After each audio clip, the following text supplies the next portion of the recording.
Super Supportive by Sleyca. Chapter 146. Dawn, Part 3. You seem to be devoted to your task. Alden's stylus paused against the surface of the tablet, right in the middle of writing the phrase "Utwi acquisitive customs."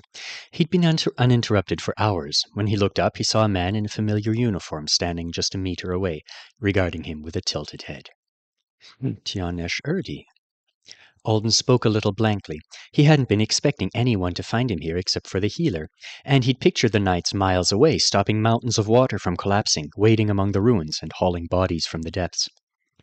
Seeing Ashurdi made him realize how out of it he'd been when he was rescued. The Artonan man had, for some reason, loomed very physically large in his memory.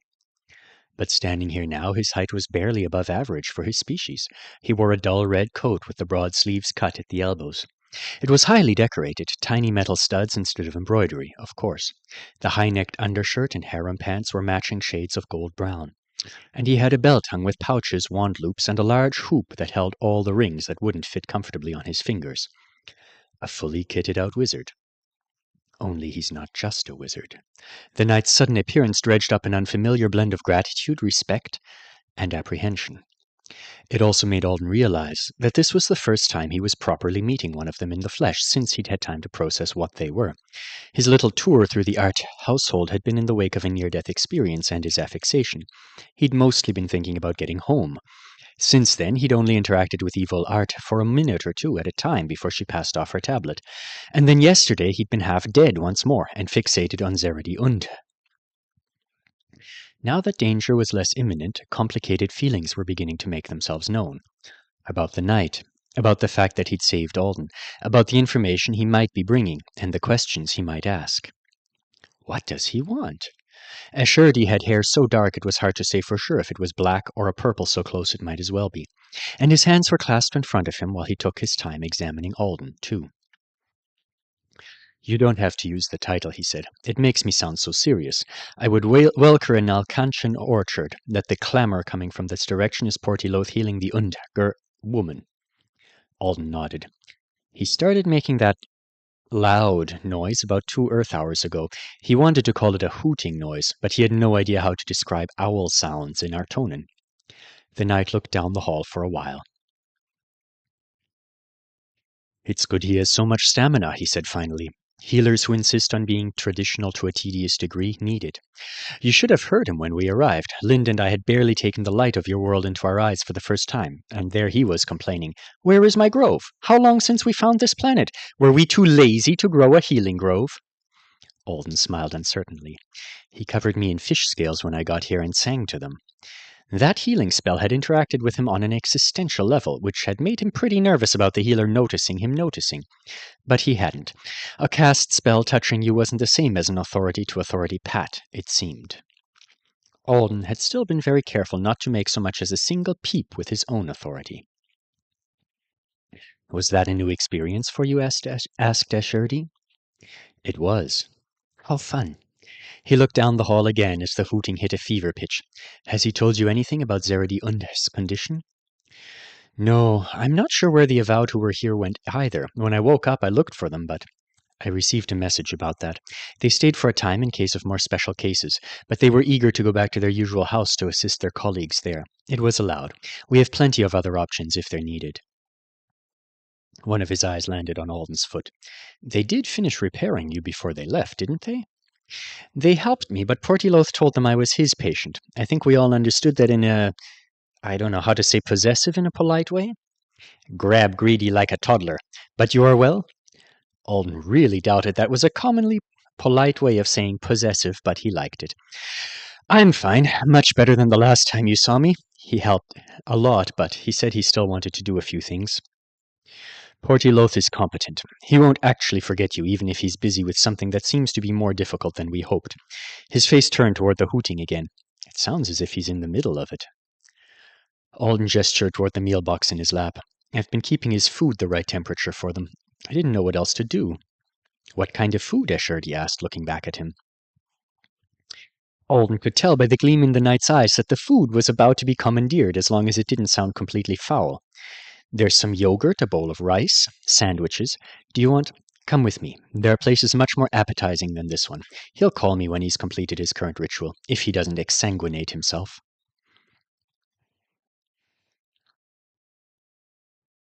Ashurdi took Alden to a living room that had clearly been designed for our tone and comfort. The temperature was closer to hot than warm, wood featured heavily in the decor, and a Wethy press stood inside its own special cabinet. There were adjoining rooms with closed doors. He was guessing this was Ashurdi's personal suite or one he shared with Lindota. The place looked lived in, which made sense if they'd been here for weeks. And unless there was some other explanation for the corner dedicated to random objects, then they'd been enjoying the equivalent of mail order shopping through the embassy. Among other things, they had a pair of matching cuckoo clocks, a chrysalis in a display case, and the widest variety of sugar sprinkles he had ever seen. Alden wasn't in the right mood to be amused by the fact that at least one Artonan considered sprinkles to be worthy of the interesting Earth items corner, but he did make note of it. We will converse here, Ashurdi said, leading him over to a pair of low, cushioned chairs by the first real window Alden had seen on Matadero. It was too dark outside for there to be much of a view. He swallowed. He couldn't imagine what the two of them could be conversing about. A few minutes ago, he would have assumed the knights were much too busy to talk to him about anything. It couldn't be a purely social chat. On the way here, he'd thought so many different kinds of terrible news Ashurdi could deliver. The man in the flyer survived, and he's accusing you of murdering his friends. You know we can't just let a human wizard run around living among the other humans and causing mass confusion, don't you? Pack your bags. Attacks on other locations happened while you slept. Tens of thousands are dead. Anesidora is gone. We are furious with your species and have decided every avowed on Earth has to spend half the year slaying demons from now on. You look nervous. Ashurdi had kicked off his shoes and tossed aside his belt as they entered. He sat down on one of the chairs and leaned forward to reach for the box in Alden's arms. Alden handed it over before taking his own seat. No, I'm well. It's been a strange day, night. That's all. Strange. Unhappy. Ashurdi was sniffing each of the sandwiches in the box and reading the labels on the wrappers curiously. I do feel lucky that I pulled you from the water with Zeredi Unde. I will make a big deal out of a small matter for humorous purposes about it the next time I meet the Quaternary. Could that not have just been translated as joke around, Alden wondered. I'll say she obviously allowed a curse to latch onto your back when she teleported you with that older method. He chuckled delightedly and wrapped his fingers around the sandwiches once more before grabbing a BLT. Were curses real? Or was the idea of them being real what made teasing Ali's art about them funny? Probably the second. Ashurdi didn't seem like the kind of person who would laugh at actual misfortune. Alden tried to sort himself out and think of how it was he was supposed to behave when he was watching a knight who just saved his life, and whom Stuart had spoken highly of, dip a sandwich into a cup of Greek yogurt, after returning from what Alden could only hope was an unflooding a city. That's right, Stuart, I forgot. Tion Ashurdi, you're using the title again? I wanted to congratulate you both on your Esvolgivnas, Alden said, glad that the word was at least one he could pronounce. He wasn't clear on what relationship it celebrated, but Stuart had said he was supposed to deliver the congratulations to both involved parties, even if he was only talking to one of them. A surprised look crossed the Artonan's face. He'd shoved nearly a quarter of a sandwich into his mouth while Alden was speaking, and his jaw worked while he lifted one eye from his contemplation of the food box so that both were pointed at Alden. Did I say it wrong after all? Ashurdi finished chewing. Thank you. I'm not sure if my usual response is appropriate for... Well, I see no reason not to. I hope you also find someone worthy of breaking yourself with one day. Alden blinked. That word that was being translated as breaking wasn't any of the ones he knew that meant something similar. And the use of that version of yourself indicated they were talking about something that affected everything Ashurdi was. I have no clue, but I totally knew it was going to be intensity level 99.9. Does the uniform obliterate their ability to operate at a lower level? I bet it does. Happy Night Honeymoon equals some kind of tandem breakage of their very beings. He hoped that Earth's translation of breaking was just as incomplete as its translation of honeymoon had been, or that Ashurdi was being poetic. Stuart had seemed really happy for them, which would imply that nothing scary was going on if Stuart was a normal person. But he was Stuart! They've been growing a sprinkle collection and buying matching clocks, dummy. They clearly like each other, and it's obviously not an unpleasant event. I'm curious, said Escherdy. How did you know? Stuart told me, Alden said. Escherdy's brows lifted and he hummed a high note. So Zaradi Unda wasn't just naming random members of that family. I wondered if it was a product of her injuries. Now I'm even more curious. Stuart is my... Zaradi had been startled by the word friend. We are friends, though, aren't we? Stuart hadn't technically given Alden permission to call him Stu, but that didn't feel like a big deal considering the fact that he'd named a pet after Alden, invited him over to his house, and given him a perfect learning cushion. We're becoming friends. Are you? Escherdy sounded intrigued. With the primary's youngest, how are you managing that? Alden didn't know exactly how he meant the question. We met at Leaf Song. I was summoned to help with a problem some of the students were having, and now we talk on the weekends. Evil Arte helps. Oh, evil, yes. She does have a reputation as a disregarder of rules, conventions, and solid objects. He pulled a piece of bacon off of the sandwich and peered at it. Aren't you interesting? Alden didn't answer because he wasn't sure if the knight was talking to him or the cured meat. Linda and I were pleased to relax here because your planet has, until now, been charmingly uneventful. Alden's worries, just beginning to fade thanks to the conversation having been lighter than he'd feared, were suddenly front and center again. How is everything out there? Is he avoiding mentioning it on purpose? He couldn't feel any chaos, but he still found it all too easy to let the reasonable image of flooded streets in his thoughts turn into something that made no sense. Grass stretching into the distance, rotting away. He made himself focus on the night. I'm sorry I needed saving, he said. There was a flyer for me at the ambassador's. Zaradi wanted me to get on it immediately, but she also didn't think Earth was really in global danger, so it seemed safe enough to wait a little while for her so that we could get off on Isidora together. It had gone wrong so quickly, and for such an incomprehensible reason. I didn't want to leave her alone, he said.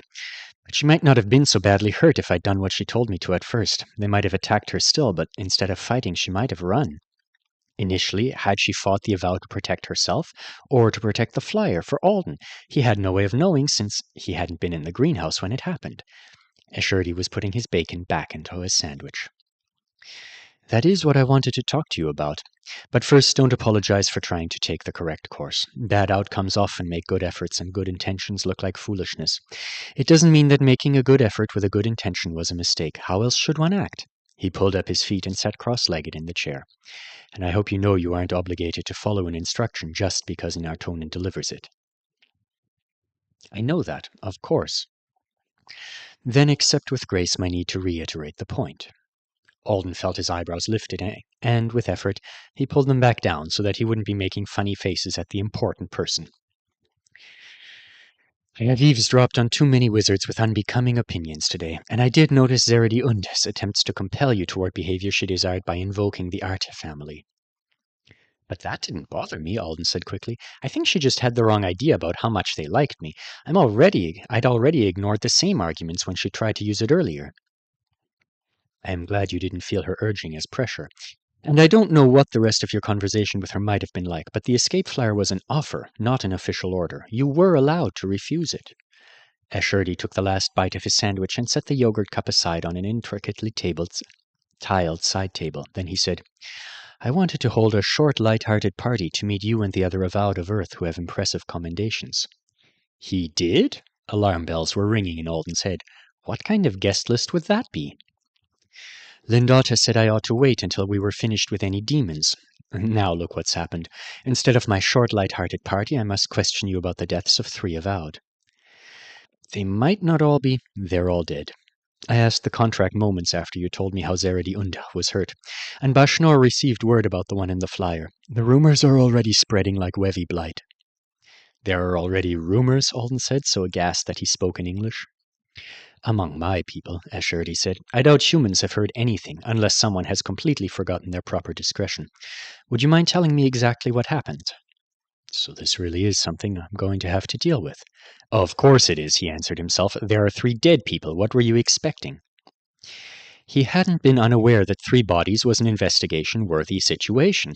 He'd even included it in his frantic guesswork about what Escherdy might want from him. But everything else felt bigger. The deaths of those 3 had happened so quickly, and all of Alden's other fears seemed more pressing or personal. His roommates, the Longs, the Nilama neighborhood where Lexi and Cohn's little sister lived, covered in her probably temporary turtle tattoos. Alden had a driver's license that belonged to a dead man from Iowa. Did he have to get word to the man's family? Had someone else already done it? And the people who'd caused all of this, had they been found? Was the system really, really all right? Would it keep being all right for years, until he was old? Would Earth?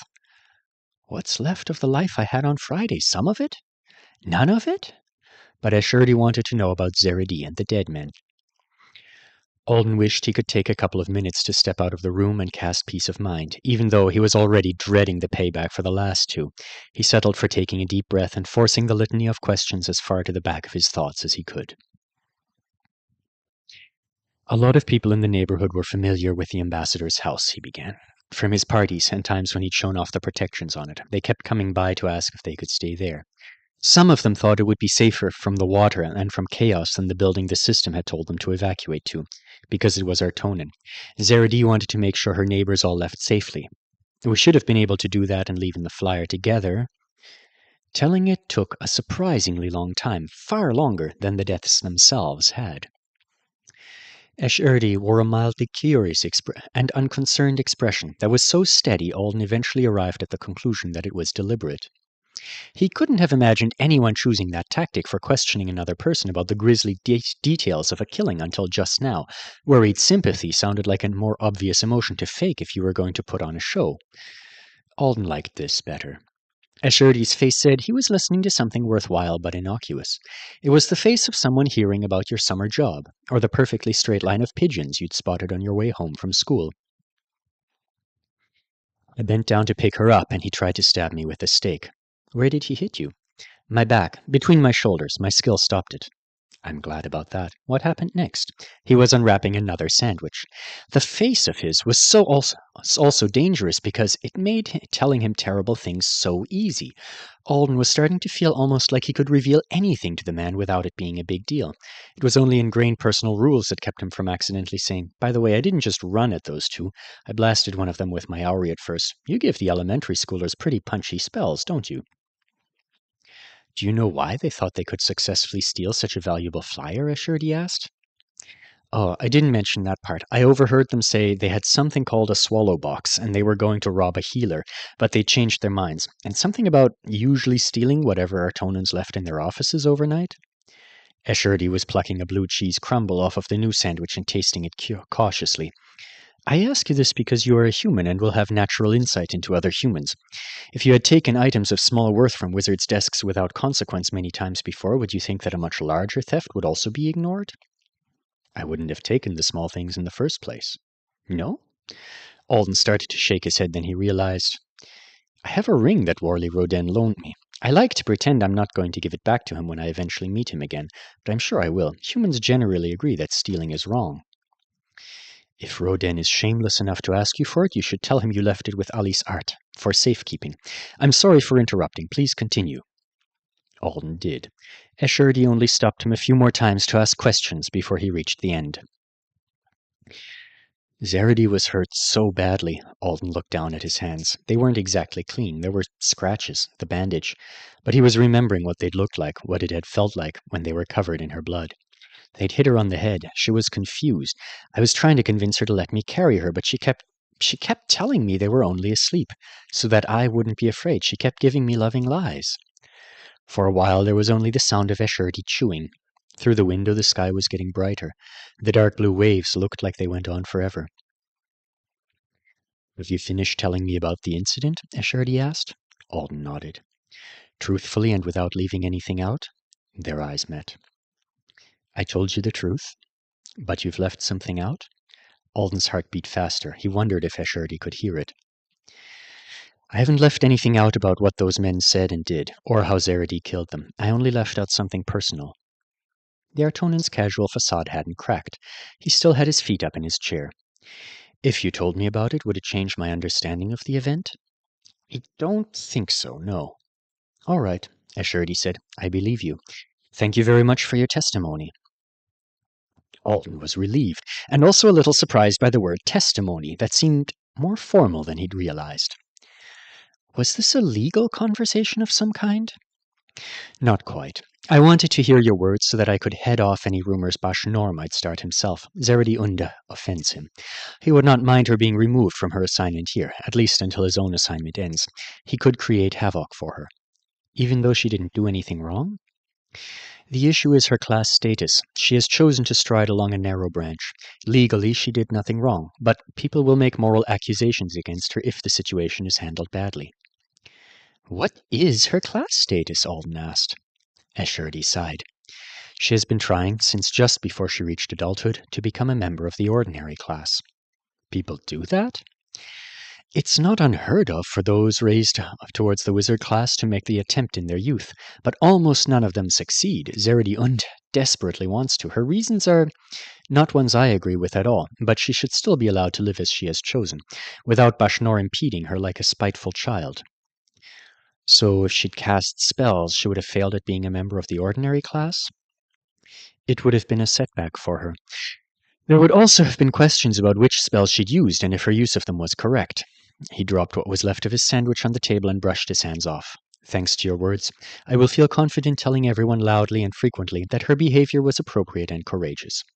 It will discourage others from maligning her character, and I'm sure her family will be glad not to worry over her.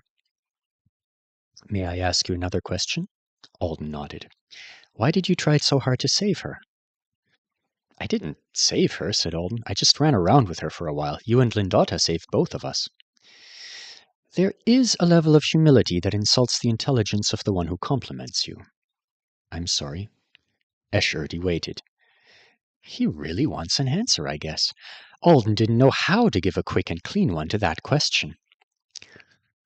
At first I thought she might be an assistant who had been left behind by uncaring wizards. I've seen some people die like that. And she was so kind, so genuinely worried for people. She knew the names of all her neighbors. She killed for me. I bet when she's healed, she'll be sorry she had to kill those avowed. She seemed like a person who'll suffer because of it. That seems likely, Escherdy agreed, based on what I know of her. Alden looked out at the water. I don't think it will ever bother me that those men are dead. It's never bothered me that the person who killed my parents is gone. But Zeredi kept telling me not to be afraid. She kept giving me the loving lie, to protect me. If Escherdy wanted truths, then they were buried somewhere in there. And she reminds me of other people who cared, good people, who got hurt or got taken away. I wasn't afraid of seeing those bodies she was trying to protect me from, but I was afraid of seeing hers. I understand, said Escherdy. I would like... Is most of Anesidora still there? Alden asked, not looking away from the window. Some of it must be, right? Yes, but that's good. I knew a lot of it was probably fine. That was what made sense, but I still felt as if... How many people died? Some of the people I know were in shelters. Were those all safe? And what about the contract? Is it hurt or permanently weakened? On Thagant, there were signs before it failed. Does the same kind of thing happen here on Earth, or is it different? A hand landed lightly on his shoulder and he froze, the stream of questions ending in an instant. I'm sorry, he said. Escherdy stood by the arm of his chair looking down at him. I didn't mean to babble. You should have babbled sooner. The knight didn't remove his hand from Alden's shoulder. You are frightened. Of more than seeing the body of Zeredi Und. I'm all right. I have been cruelly thoughtless. Alden, most of Anesidora doesn't look anything like the place we rescued you from, and Earth's contract is nothing like Moon Thagans was. A planet such as this one doesn't fail so easily. It wouldn't even send a text message, said Alden. That shouldn't be taken as a show of its weakness, only of its management style and plotting upon encountering a new challenge. It will be some time before your contract's decision-making is completely analyzed, but it remains strong. Escherdy gave him a pained smile. I am an expert on weak points, cracks, a lifelong student of the way things fracture, and I am sorry for you. You have had the bad luck of standing at the center of too many cracks for a person so young. Alden stared at him. Most of Anesidora survives unscathed, the knight said calmly. Very few people have died, considering the unpredictable nature of the magic driving the disaster, because your contract is healthy. You said there were fragilities that worried you greatly, Alden said, when you pulled me from the water. There are, and they do. Escherdy's eyes turned toward the window. But it is our burden and our honor to worry about those, not yours. And you do not doubt our ability to repair those cracks in time. His voice fell to a murmur. I only regret the cost. Alden followed his gaze. Outside, the sun was coming up.